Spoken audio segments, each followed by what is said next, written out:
কদরের রাতে দোয়া করলে ওই দোয়া আল্লাহ ফিরায় না।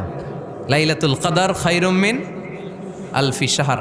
আম্মা জান আয়েশাকে আল্লাহর হাবিব শিখাই দিলেন, আয়েশা কদরের রাত যদি পাও এই দোয়াটা করো, আল্লাহুম্মা ইন্নাকা আফুউন তুহিব্বুল, পারেন না এটা আপনারা? মুখস্থ করেন নাই? আল্লাহুম্মা ইন্নাকা তুহিব্বুল আফওয়া ফাআফু আন্নি। আল্লাহ আপনি ক্ষমাশীল, আল্লাহ আপনি ক্ষমা করাকে পছন্দ করেন, আল্লাহ আপনি আমারে ক্ষমা করে দেন। পড়েন আমিন। জুমার দিনে দোয়া কবুল হয়।